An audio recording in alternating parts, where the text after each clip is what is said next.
You are plenty far away from me. Let's not worry about that nonsense. For months, I'm Stephen Cooper, you know me. For months, I've been educating this board on the dangers of these dangerous, filthy masks, how you've been abusing our children with these masks, and how you've been violating your oath. Last month, I asked, why don't you just do the right thing instead of following this nonsense guidance from these damn bureaucrats? And Dr. Friedman gave me an answer. The Illinois State Board of Education is the governing board for all public schools in Illinois.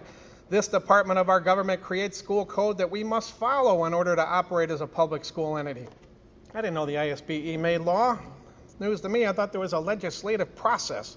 We've always followed guidance and mandates from the ISBE, so they're making code, guidance, and mandates. They were quite a busy organization, aren't they?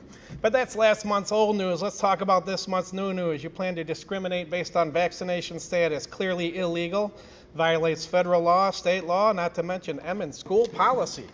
Section 720 from Emmons Code, no person involving or including a district employee or agent or student shall harass, intimidate, or bully a student on the basis of actual or perceived race, color, national origin, etc., religion, etc., or any other distinguishing characteristic. Some people have religious exemptions to vaccinations, and you're trying to discriminate against them. Some people don't want the distinguishing characteristic of a petri dish on their faces, and you're trying to discriminate against them. You can't do that. You sent out this ridiculous survey, riddled with inaccuracies, poorly worded, trying to get parents to agree to these masks.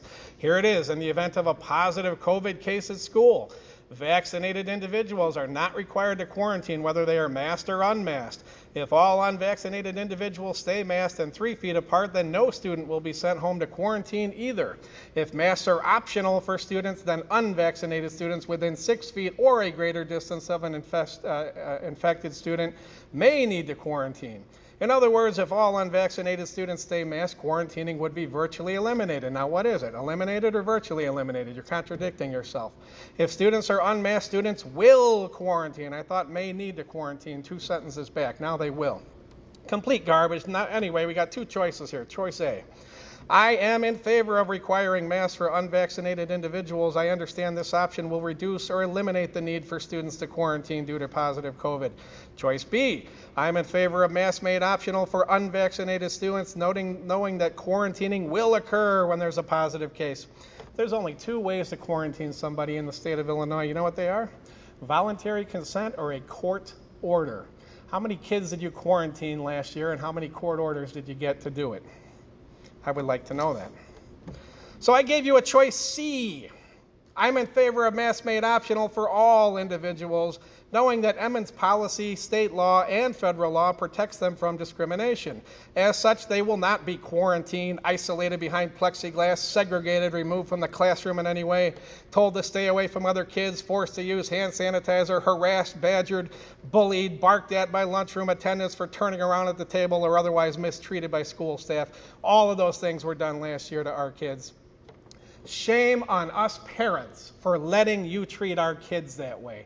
We were so happy that you opened the doors after unnecessarily closing them for a year that we looked the other way at the way you treated our kids. I was here every month complaining about it, but I didn't take it any further. Well, it stops tonight. None of that stuff's going to be tolerated in the fall.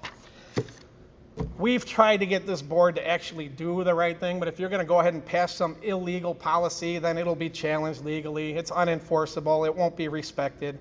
You're counting on naive, gullible parents to accept whatever load of crap you hand us, no matter how accurate or how illegal it is. It's a shame when this board cannot be trusted to be honest or do the right thing. There will be little beautiful faces in this building in the fall, and you just better find a way to deal with it. If you can't handle it, get out. Find a new line of work.